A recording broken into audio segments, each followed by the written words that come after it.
Bonjour Jean-Michel Blanquer. Bonjour. Merci d'être notre invité ce matin. Donc sur le bureau du président, il y a des scénarios de reconfinement. Il y a des scénarios, bien sûr. Il y a, depuis le début de la crise épidémique, à chaque fois, on raisonne à partir de différents scénarios. Et donc, en effet, ils sont sur la table du président. Y compris un reconfinement strict. Je crois qu'il ne faut jamais s'interdire aucun scénario, justement. Ouais. Et donc, celui-ci en fait partie. Mais ce n'est pas évidemment celui qu'on privilégie a priori. On vient de voir dans le journal de 7h30 un restaurateur niçois. Et il y en a d'autres sur les réseaux sociaux qui disent cette fois-ci, nous ne nous reconfinerons pas, nous ne fermerons pas. Est-ce que vous craignez, et dans la prise de décision, est-ce que ça rentre en compte l'idée que les Français disent non, qu'il y a une espèce de fronde, de colère qui s'exprime? Ce qu'on prend en compte, c'est évidemment la situation générale de la population. Et il est évident qu'il faut à la fois mettre en balance les enjeux sanitaires et puis l'ensemble des enjeux de la société. Et on peut comprendre la fatigue, la lassitude. Vous la comprenez, la colère? On comprend le désarroi, bien entendu. C'est normal quand vous avez un commerce et que vous êtes obligé de le fermer pendant des semaines. Et s'agissant des restaurants, c'est pire, puisqu'on sait très bien qu'on ne pourra pas les rouvrir dans les temps immédiats. Donc c'est quelque chose de très dur à vivre, et ça, on le perçoit, évidemment. C'est vrai dans tous les pays du monde, bien entendu.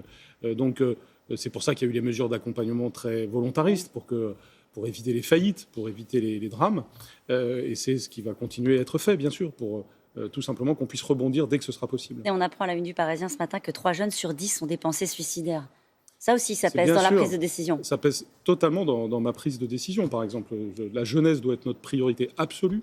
C'est vrai du gouvernement, mais c'est vrai, je dirais, de la société, des responsabilités que nous avons tous, les uns les autres, à nous projeter positivement dans le futur, à construire des actions.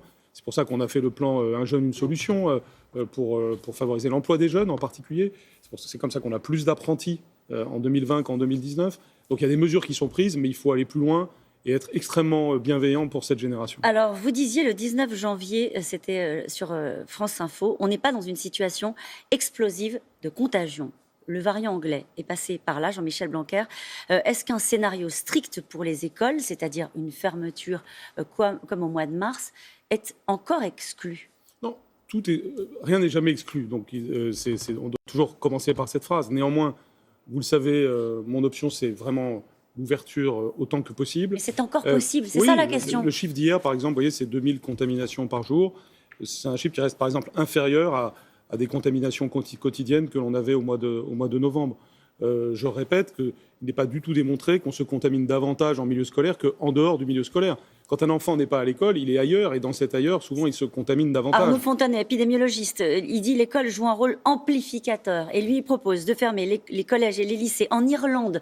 Tant qu'ils ont gardé les écoles ouvertes avec les variants, ils n'ont pas réussi à contrôler l'épidémie. Non, mais écoutez, il y a des avis scientifiques de différents ordres. Il y a encore une étude américaine hier qui dit que il n'y a pas d'accélération de la contamination à partir d'études sur les écoles. Donc c'est important, si vous voulez, de se caler sur quelques points de repère scientifiques. Il n'en faut pas 50, parce que les scientifiques qui s'expriment tous les jours, ça brouille un peu les cartes. Moi, j'en ai 3. J'ai le Conseil scientifique, j'ai le Haut Conseil de la santé publique, j'ai la Société française de pédiatrie. Et eux, ils vous disent c'est bon. Hier encore, la Société française de pédiatrie dit ce que je dis depuis le début, c'est-à-dire on est obligé de faire un rapport coût-avantage, et les inconvénients pour les enfants de ne pas aller à l'école sont énormes. Donc on ne doit pas brader l'école.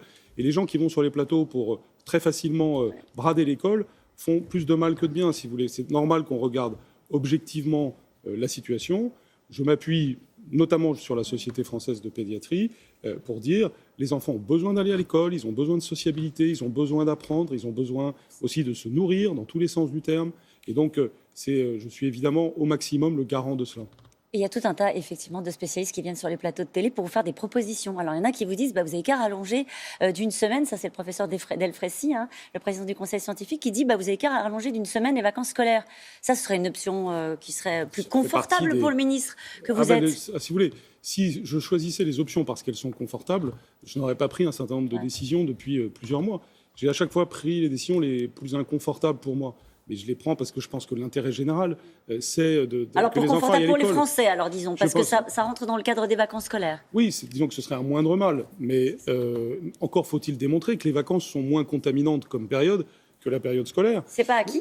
C'est pas acquis. Moi, je constate qu'au retour des vacances de la Toussaint, comme au retour des vacances de Noël, vous avez une courbe épidémique qui monte dans les 10 jours qui suivent et qui montre que c'est plutôt pendant la période scolaire pendant la période extrascolaire que pendant la période scolaire que l'on s'est contaminé.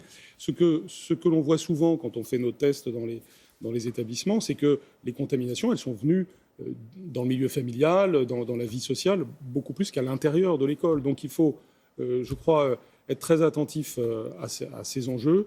Bien entendu, ce qui est très important, c'est qu'on soit extrêmement rigoureux sur les gestes barrières et tout ce que nous faisons pour les protocoles sanitaires à l'intérieur des écoles et maintenir cette chose qui est vitale pour l'enfant et l'adolescent, qui est la vie scolaire. Ce que j'entends avec ce que nous expliquait ce matin, c'est qu'au fond, nous ne nous trouvons pas dans la situation du mois de mars.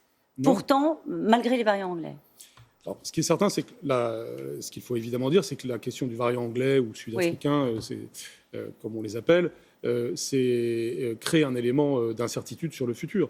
Et qu'on sait bien que ça peut créer parfois des formes d'explosion épidémique. Et on voit que dans certaines écoles ou établissements, quand c'est probablement ce variant qui arrive, ça crée en effet une accélération. Donc c'est pour ça qu'on isole, qu'on teste, qu'on isole. Et que on vous a pris fermez notre parfois. stratégie qui, entre parenthèses, a bien marché en 2020.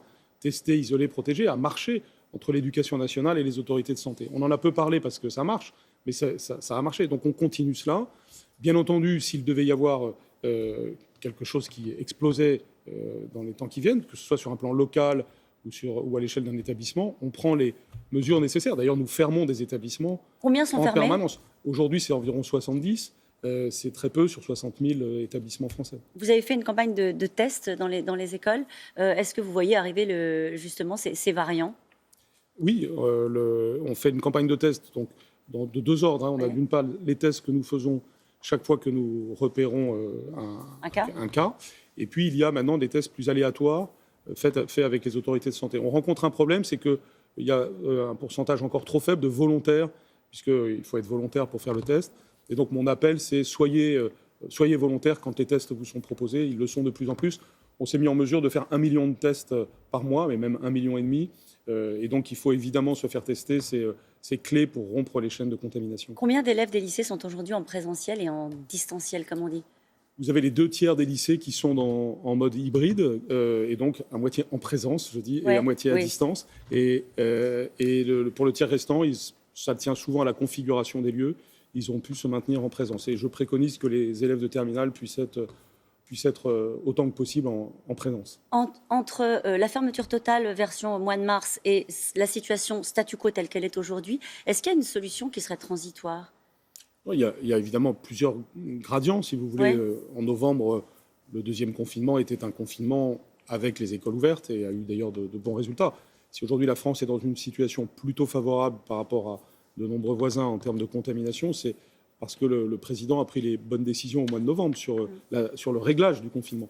Donc on peut toujours imaginer différents gradients, comme nous l'avons fait depuis septembre en particulier, en faisant évoluer le curseur. C'est-à-dire, comment est-ce qu'on peut encore faire évoluer le curseur ? Par exemple, en novembre dernier, on a fait justement les lycées hybrides. Donc on peut aller plus loin dans l'hybridation, par exemple. C'est-à-dire avec plus de lycéens qui seraient amenés à rester chez eux pour faire... Voire des classes de collège, mais on n'en est pas encore là. Est-ce que les cantines restent le maillon faible dans les établissements scolaires ? Est-ce que vous avez été amené à fermer des cantines qui ne pouvaient pas, pour des raisons parfois matérielles, respecter les protocoles ? Oui, c'est une décision qui se prend dans ces cas-là avec les collectivités locales qui sont responsables en la matière. C'est évident que les cantines sont éventuellement un maillon faible, puisque c'est le moment où on se nourrit, où on enlève son masque. Et donc on est extrêmement prudent, mais en même temps, on a besoin des cantines. C'est un enjeu de société aussi pour les enfants et un enjeu... Parfois, c'est le seul moment de la journée où un enfant a un vrai repas bien équilibré. Vous avez plusieurs fois demandé publiquement que la vaccination des enseignants ait lieu en mars. Est-ce que vous avez obtenu gain de cause ? On apprend dans l'Express ce matin que le président vous a dit non. Non, c'est pas. J'ai lu ce que vous me dites, mais c'est pas tout à fait comme ça que ça se passe. Vous avez des populations prioritaires qui sont définies. Donc aujourd'hui, vous le savez, c'est les personnes les plus âgées et les personnes vulnérables. Nous savons qu'à un moment donné arrivera la population active. Donc quand arrivera la population active, il y a un certain nombre de professions qui sont plus concernées que les autres, les soignants évidemment. Et donc à ce moment-là se déterminera l'ordre dans lequel se fera les choses.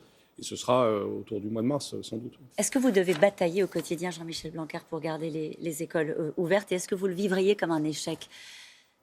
de devoir les refermer? Ce serait un échec pour le pays. Aujourd'hui, c'est une victoire pour le pays que de les avoir ouverts, que de les garder ouvertes. La France est un des pays qui, en 2020, aura sauvegardé le plus de jours de classe pour les enfants. Et dans la situation grave à l'échelle mondiale actuelle de déscolarisation de grand nombre d'enfants du fait de l'épidémie, ce qui aura des conséquences graves pour l'avenir du monde, la France se détache positivement. Donc nous devons être fiers collectivement de ce qui se passe. On doit évidemment être vigilants sur le plan sanitaire. À ce stade, encore une fois, les contaminations n'explosent pas en milieu scolaire. Et donc nous devons évidemment maintenir les écoles ouvertes autant que nous le pouvons. Et vous dites aux gens qui vous regardent ce matin que les vacances se dérouleront comme prévu, avec un calendrier prévu? En tout cas, je fais mon maximum pour qu'il en soit ainsi. Ça peut encore changer, bien sûr. Ça peut encore changer. Bien sûr. Mais le calendrier, c'est important de préserver les calendriers autant qu'on peut.